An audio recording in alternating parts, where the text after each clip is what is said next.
Hey, what is new, fellow cartoonists? Welcome to another Cartooning Courses. I am Nate Fakes. Thanks for hanging out with me today.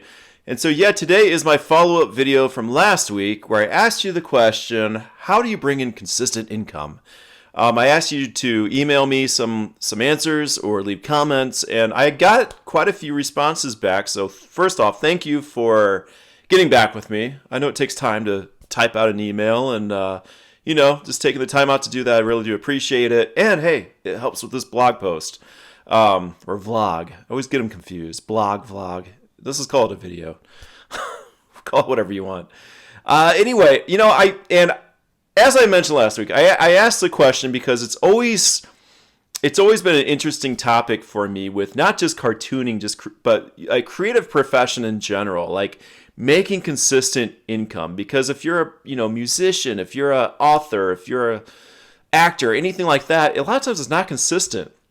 And I think what I've found, you can be consistent for sure. There's ways to do it, and I'll talk a little bit about that. But also, there's a lot of inconsistencies, and that's just kind of part of the profession. If you want to create a profession, don't expect just the normal 9 to 5 a lot of times. Okay, so it's just kind of there's two sides to the answer to this. And that being said, I don't have all the answers. When I put together these videos, I'm really hesitant to say what I say sometimes because I don't want you to assume, you're gonna make it or you're gonna thrive 100% doing exactly what I tell you. When I do these videos, I talk about things I know that have worked for me, anything that I know of that has worked for other people too, and I share this with you. I share it and I do the best I can to help you get to where you want to go. Because I do believe that you can get to where you want to go. And when I say that too, it may not be exactly what you want, but I know you can inch close to it, and you can experience things that you didn't expect to happen. And I always share the story of growing up, I just wanted to be syndicated in newspapers. That was it. That was the big dream. And nowadays, it's really not a reality. Sure, you can. You can still get syndicated. Don't get me wrong. There are newspapers still. But, to really make it, as a syndicated cartoonist, you got to be in hundreds of newspapers. And it's just, the reality is, it's not likely to happen. And newspapers are not doing any better, and they're diminishing. And so it's not just me, but a lot of other cartoonists have had to take different routes with their work. So with me, I've had clients. I'm syndicated, but it's online only, so it's a little bit different. But I license out my cartoons. I have greeting cards. I worked in-house as a cartoonist. I've been a storyboard artist. I've written. I've done all kinds of stuff. So it hasn't been consistent. There hasn't been just sitting down drawing funny pictures all day from 9 to 5 or whatever, and that was it. I've never had that. I have worked in-house as a cartoonist for Red Bull, and that was 9 to 6, close, right? So that's the closest thing I've had to it actually working consistently, as a cartoonist. Otherwise, when you're freelancing or having doing whatever you need to do to get by, it's totally different. So I'm going to talk about what you've shared with me. I'll go down I got a little list here of some of my answers that you have sent me. And I'll share them with you because you can keep these in mind for consistent work. This has worked for some people here. And some of it may be obvious. Be like, oh, I already knew that. That's nothing new. But you know what? Maybe you never thought of actually going, trying to make it full-time at this. So here's some ideas. One was I got an email about being a full-time caricature artist. That is still definitely something that is doable, and people are making their sole living off of caricature art, whether that be at malls, amusement parks. These days online too, you can do caricature art just by having people contact you, and you go off that. I always think like Tom Richmond too. He's Mad Magazine. I like to say cartoonist, but Mad Magazine illustrator. That's awesome, and he does a lot of magazine caricatures and for companies and things like that too, I believe. So there's different. That's definitely I'm not gonna say vibrant market. I'm not I don't know the stats on how caricature art's doing these days, but it's definitely there. And as far as I know, it's there to stay. I know that there's some apps coming out now that you can actually like upload an image and it instantly magically makes you a caricature. But those are pretty lame in my opinion. There's nothing like a hand-drawn or hand-produced caricature by somebody, whether that be digital, in pencil, marker, it doesn't matter. You can't replicate it with the machine, and they have, you can, unless that's your thing. If you like that, then sure, okay, get one of those apps and do it that way. My point being, I think caricature art's going to be around a long time because people enjoy it, and they like live caricature things too, events and things like that. I have friends on Facebook that are caricature artists full time, constantly doing events, weddings, bar mitzvahs, you name it, anything. So it's a market. So that's something to keep in mind if you're good at caricature art, or if you want to get better, that can be a full-time position for you. Next, I have selling merchandise. That's an interesting one. I do that myself, but it's not my living. I will say it's definitely not my living. But I've put together some books, and there's all kinds of merch print-on-demand sites out there right now that you can just upload an image, upload your comics, and you can sell merchandise. And some people are doing this full time. And I think to really make it a full-time gig, you got to invest, time. I'm guessing I haven't actually picked their brains 100%. When I got this email, it wasn't too elaborate on how they were making it or anything like that. And I personally don't know anyone as a friend that's making it full-time as a selling merch, but I have heard stories, and I have seen it online where apparently that is their full-time gig, making print-on-demand items and selling them. And I think with some really good marketing, you can do that. I do talk about marketing quite a bit, and I know that some of that works, For me, it's not my passion to, just have print-on-demand products and that be it, like selling my comics that way. So that's cool, though. That is an option to keep in mind. And again, there's like Redbubble, there's Zazzle, TeePublic, to name a few of these websites. I'll put some links down below too that you can go to and check out and just upload your images. And they have really no restrictions beyond that. Another good one, Amazon merch. I'm on that, and I've sold quite a few T-shirts off of that actually. And Amazon is cool because, it's Amazon, and if you have I think most people out there have an Amazon account, so you're right there with the rest of every other billion item out there, and it can be reviewed, and you can get Prime shipping, all that good stuff. So that's something else to keep in mind. I got an email also. Another big one right now is game design, and when I say game design, game illustration for video games. Video games are another thing that I don't see going away anytime soon, and they use illustrators for a lot of the art, promotional art, for the game design itself. There's actually like storyboarding and things like that involved, background scenes, stuff like that. It's a great market to get into if you can. I live out here, Los Angeles area, and that's huge. Like if you go to Indeed.com or any kind of job board, you're going to find a lot of, if you type in Illustrator, the majority seems to be video game art these days. So if you are awesome at creating video game art, that can be a full-time consistent income for you. A lot of it looks like it's working in-house, but there's probably some remote options for that too, I'm guessing. But I don't know that for sure. You'd have to find them. But that's not my cup of tea. But if you do cartooning and are into like the more realistic gaming type art, that's a great thing to think about. I mean, you could be a full-time, I don't know if you technically be a cartoonist, but illustrator with gaming industry. So keep that in mind. So those were 3 big points I wanted from some emails I got. I got a few more emails, but those are kind of the biggies I pulled out just to keep this video somewhat short. And to keep in mind, like those are some full-time opportunities for you as a cartoonist or illustrator. For me personally, I have my own little list here. I get a lot of my work. I was, again, working in-house for a while, and I quit that and went back to freelancing. And now I'm doing a lot of writing projects, which goes hand in hand with cartooning. And so if you like cartooning, you got to be a writer too. if you're a cartoonist. Unless you have a writer that you work with and you just do the drawings, fine, totally different.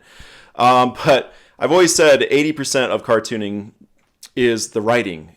Drawings don't even mean as much these days. So I really work on my writing. I do, and I love it. I love writing. So I've been doing a lot of writing projects, and you'll find a lot of writing projects online. There are companies that hire writers, and there's other online publications, which is mostly what I do writing for right now. I do writing synced with cartooning too. Like I do the visuals and then the writing, and I've been working with some tech companies recently and some other websites, and I do a lot of writing and illustration and cartooning with that type of work, and it's consistent for me. It's a consistent paycheck these days, and I enjoy doing it. So that's something to keep in mind. Check out, just go again, get on a job board and look, pull up Illustrator or Cartoonist even. You're not going to find much under Cartoonist, but sometimes there might be something out there in your area or remotely again. And everything I do from my studio here, which is where I record the award-winning cartooning courses at. It's not award-winning yet. I'm waiting for the Oscar, or wait, Oscars movies. I don't know. Whatever award can be issued for a cheaply made online video series. One of these days, maybe it'll come. Anyways, I'm getting off topic here. Something else to check out too, if you are into book design, and not only book design, but interior comics and things like that for books. Reedsy.com is a good marketplace to go to. What I love about them is there's some companies out there, I'm not going to name names, but hire freelancers for dirt cheap, and the clientele that goes to them too don't want to pay their artist. Because you just get, a lot of the public doesn't know. They think art is free for some reason. You get that sometimes. And Reedsy is good because it's for professionals only. And when I say professionals, it doesn't mean you got to be like, killing it. Like just, I don't know. How do you define professional?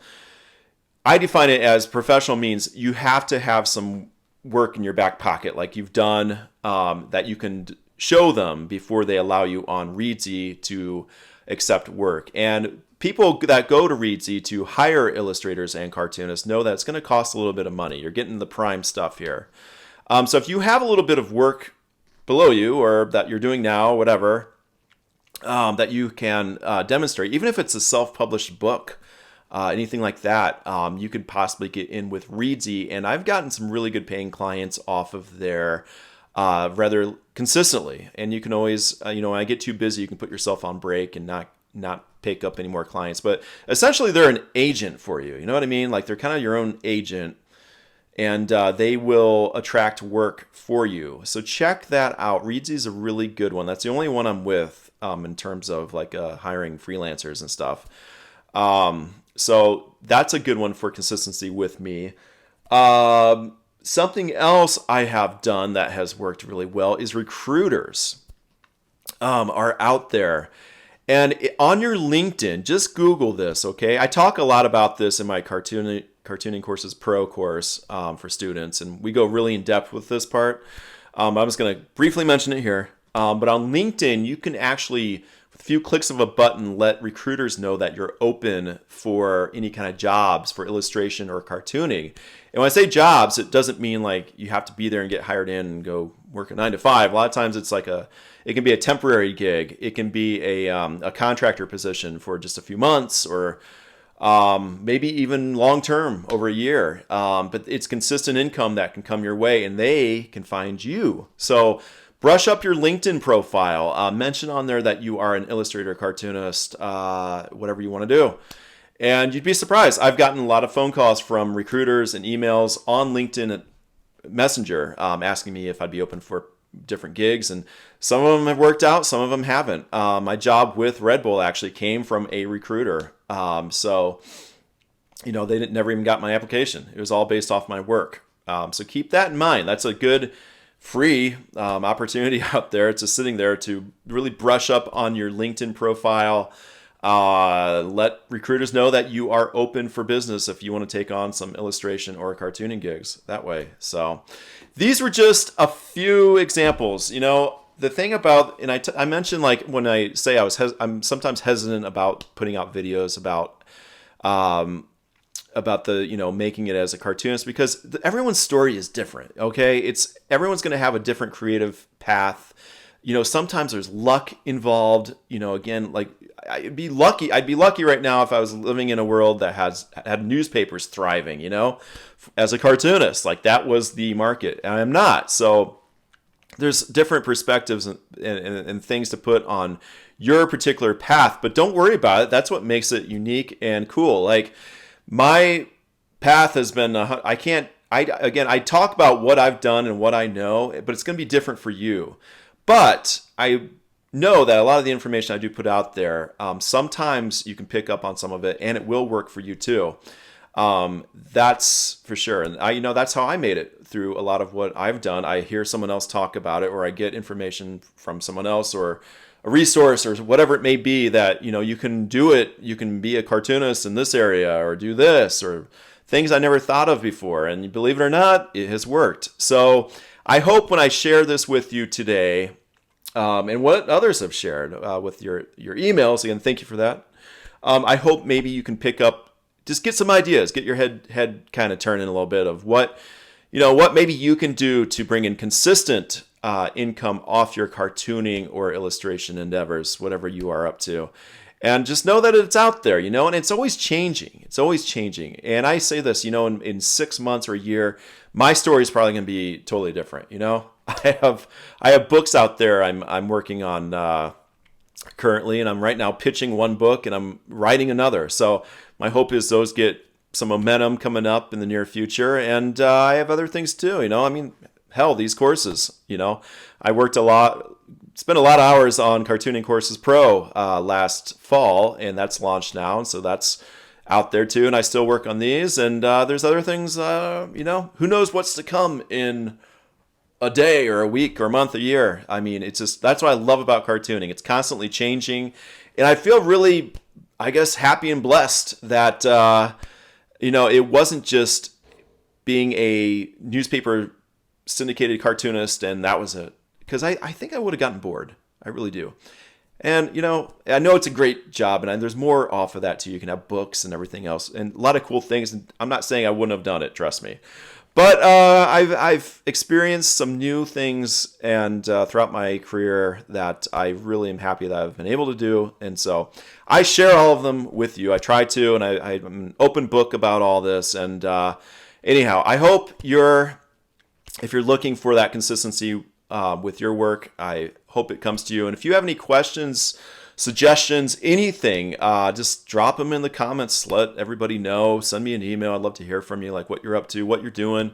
And I just hope maybe this can help maybe open some doors for you, or get your mind turning a little bit, because that's what it takes for me. I'll be sitting there like a rock, and all of a sudden, bonk, something hits me. I'm like, oh shit, I didn't even think about that. So, all right, guys, I'm going to let you go for now. I, again, appreciate the emails. I want to hear what you have to say. And, by the way, if you are interested in Cartooning Courses Pro, I am offering that right now. Enrollment is open. And I'm going to have a link down there with a special discount, too. It's a 30-day free trial, so you can check it out if you want. If it's for you, great. If not, that's cool, too. I totally understand. But it is open right now, and we have an awesome Facebook group. And basically, we go with the saying, like, no cartooning question goes unanswered. If I don't know it, I'm going to try to find it. And along with my students, too, sometimes they're bringing things to the table that I'm just like, oh, wow, I have no idea. So keep that in mind. Totally open for you right now. I'm going to have open enrollment for a little bit at this the price that it's at now. And again, it's totally, you can check it out. And if you hate it, if it's not for you, 30-day money back guarantee with it also. But I just want to put that out there because it's open. It's open for business. So anyway, I'm going to let you go. Have a great day, and I'll talk to you later.